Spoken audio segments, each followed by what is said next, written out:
स्वावलंबन शक्ति, सामर्थ्य और साहस की जननी है। ये आपके अंदर आत्मविश्वास, आत्म स्वतंत्रता और आत्मनिर्भरता की अलौकिक लौ प्रज्वलित करती है। पूर्ण स्वावलंबी राष्ट्र ही वास्तविक अर्थ में अपनी स्वतंत्रता और संप्रभुता को संरक्षित रख सकता है। राष्ट्र को स्वावलंबी बनाने में मोदी सरकार की नीति और निर्णय अप्रत्याशित रूप से उल्लेखनीय हैं।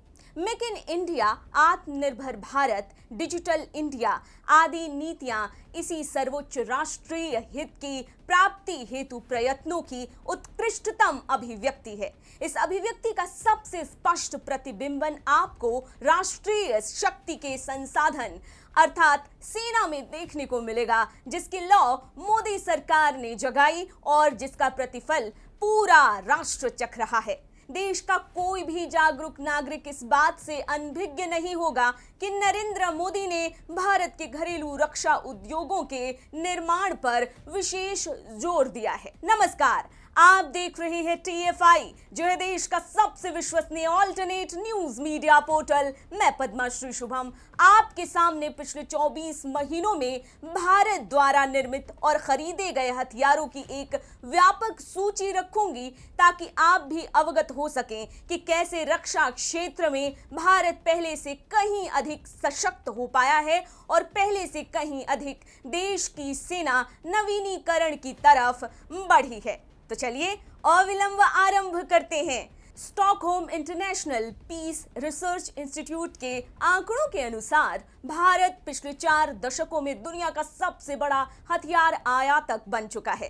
पिछली सरकारों ने सैन्य निर्भरता की इस समस्या को स्वीकार किया है, लेकिन उनके नीतिगत उपाय अप्रभावी साबित हुए हैं। आत्मनिर्भर भारत पहल के तहत मोदी सरकार ने सार्वजनिक तरीके से रक्षा उत्पादन को प्राथमिकता दी है। वामपंथियों द्वारा समर्थित श्रमिक संघों के विरोध के बावजूद सरकार ने आयुध कारखानों के निगमीकरण किया। सबसे महत्वपूर्ण तथ्य यह है कि भारत के क्षेत्र में भाग लेने के लिए विदेशी फर्मों को प्रोत्साहित करने के साथ साथ राज्य स्वामित्व और निजी क्षेत्र के रक्षा उद्यमों के बीच एक मजबूत संतुलन स्थापित किया। शायद सेना और निजी रक्षा उद्योग के एकीकृत हो कार्य करने की इसी मानसिकता परिवर्तन ने भारतीय सेना के आत्मनिर्भरता की नींव रखी, वरना इससे पहले सैन्य आयात, आरोप प्रत्यारोप, अविश्वास, भ्रष्टाचार और दलाली का दौर चलता था। पर सरकार की नीतिगत प्रेरणा के कारण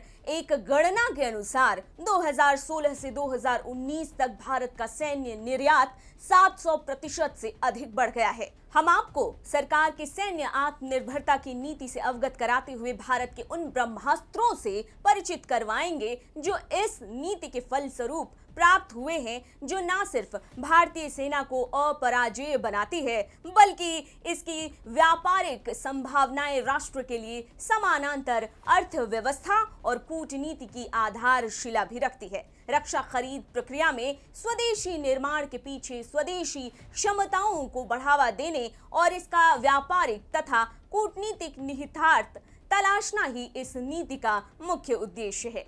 इसकी 2 उपश्रेणियां हैं। मेक 1 जो सरकार द्वारा वित्त पोषित है। इन परियोजनाओं में 90% की सरकारी निधि शामिल होगी, जो चरणबद्ध तरीके से जारी की जाएगी। ये योजना की प्रगति तथा रक्षा मंत्रालय और सरकार के बीच सहमत शर्तों के अनुसार वेंडर को जारी होगी। मेक 2 जो उद्योग द्वारा वित्त पोषित होगी।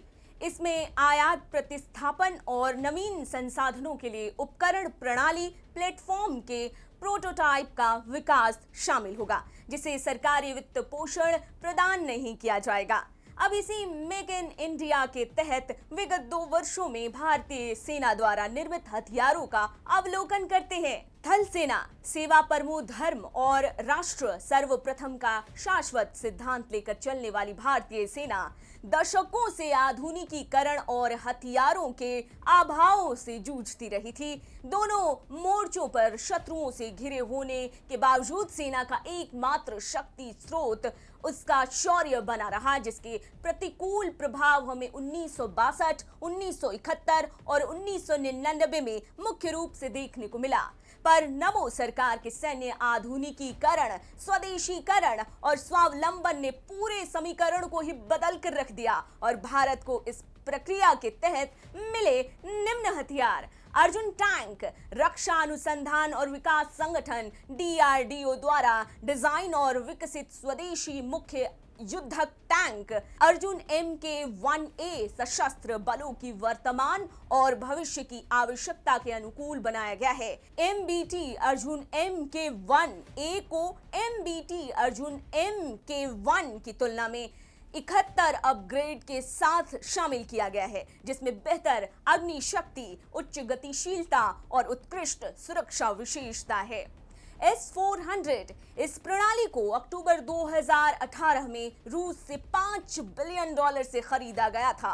यह विश्व का सबसे उन्नत मिसाइल सिस्टम है जो अन्य रक्षा प्रणालियों जैसे SA-12, SA-23 और S-300 के साथ डेटा का आदान प्रदान भी कर सकता है।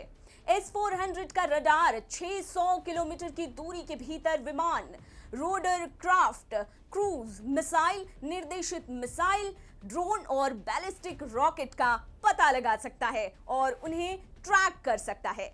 प्रणाली 100 हवाई लक्ष्यों को ट्रैक कर सकती है और उनमें से 6 को एक साथ निशाना बना सकती है। अपाचे हेलीकॉप्टर बोइंग द्वारा निर्मित ये हेलीकॉप्टर अमेरिका के साथ की गई एक $multi-billion डील का हिस्सा था, जिसे वायुसेना ने पठानकोट एयर बेस में 2019 में सम्मिलित किया गया। ये हेलीकॉप्टर हर स्थिति में, हर संकट से निपटने में सक्षम हेलीकॉप्टर है, जो वायुसेना के लिए विकट परिस्थितियों में संकट मोचक का कार्य करती है। इसके अतिरिक्त युद्ध भूमि से डेटा अपलिंकिंग और नेटवर्किंग के जरिए आवश्यक फोटो को भी ट्रांसमिट करने में सक्षम है। इसमें एंटी टैंक गाइडेड मिसाइल्स भी हैं, एयर टू एयर मिसाइल्स और रॉकेट चलाने की भी क्षमता, यानी इसका उद्देश्य स्पष्ट है, मारिए और भूल जाइए। इसके अतिरिक्त बोइंग और टाटा के संयुक्त नेतृत्व में इसका भारत में निर्माण अपने आप में मेक इन इंडिया की सफलता का परिचायक है। लाइट कॉम्बैट एयरक्राफ्ट तेजस इस महत्वपूर्ण डील ने भारतीय रक्षा उद्योग का चेहरा बदल कर रख दिया। फरवरी 2021 में रक्षा मंत्रालय ने HAL के साथ 48,000 करोड़ के अनुबंध पर हस्ताक्षर करते हुए 83 लाइट कॉम्बैट एयरक्राफ्ट तेजस वायुसेना को सौंपने और 10 मार्क 1 ट्रेनर 1 एयरक्राफ्ट 45,696 करोड़ की कीमत पर सौंपने को कहा था, जिसमें डिजाइन और इंफ्रास्ट्रक्चर के विकास की कीमत कुल 1,202 करोड़ है। तेजस के नए रूप में काफी कुछ देखने को मिलेगा, जैसे कि electronic warfare system, advanced electronically scanning array radar, beyond visual range missile and network warfare system और यहां तक कि सॉफ्टवेयर डिफाइंड रेडियो भी उपलब्ध है। अनुबंध के अनुसार HAL को इसमें प्रथम 3 मार्क 1A एयरक्राफ्ट IAF को 2024 तक उपलब्ध कराने हैं, जिसके अतिरिक्त उन्हें अगले 5 वर्ष तक 16 एयरक्राफ्ट उपलब्ध कराने पड़ेंगे। Surface to air missile system Akash ये भारत का प्रथम स्वदेशी निर्मित medium range surface to air missile defence system है, जो कई निशानों को कई दिशाओं से झेलने और निपटने में सक्षम है और उसे टैंकों से या फिर ट्रकों से कहीं से भी लॉन्च किया जा सकता है। इसकी मारक क्षमता भी बहुत घातक है, लगभग 90%। वर्तमान आकाश सिस्टम के मुकाबले इसमें स्वदेशी एक्टिव रेडियो फ्रीक्वेंसी को इंक्लूड किया गया है, जो इसकी मारक क्षमता को अधिक सटीक बनाता है ताकि वो निशाने से चूके नहीं। इसका रडार राजेंद्र भी पूर्णतया स्वदेशी है। परंतु ये शक्ति प्रदर्शन यहीं समाप्त नहीं होता। भारतीय सैन्य बलों ने इन शस्त्रों के अधिग्रहण पर अपना पूरा ध्यान दिया है और इस बात को सुनिश्चित किया है कि अधिकतम शस्त्र या तो पूर्णतया स्वदेशी हो या उनमें भारतीय निवेश अधिक से अधिक हो। उदाहरण के लिए 155 mm artillery gun system Dhanush, main battle tank Arjun, T-90 tank, T-72 tank, BMP-2 2K सहित कई महत्वपूर्ण उत्पाद SU-30 Mk1 Cheetah helicopter, advanced light helicopter, Dornier DO-228 high mobility truck, INS Kalvari, INS Khanderi, INS Chennai, anti submarine warfare corvette, Arjun armoured repair and recovery vehicle, bridge बिछाने वाला tank, 155 mm गोला बारूद के लिए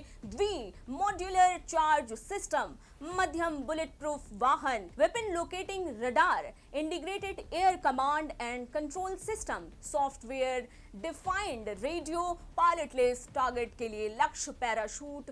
पिछले कुछ वर्षों के दौरान देश में विमान, युद्धक टैंकों के लिए opto electronic sight, water jet, fast attack craft, inshore patrol vessel, offshore patrol vessel, fast interceptor boat, landing craft, utility 25T tugs आदि का उत्पादन किया गया है।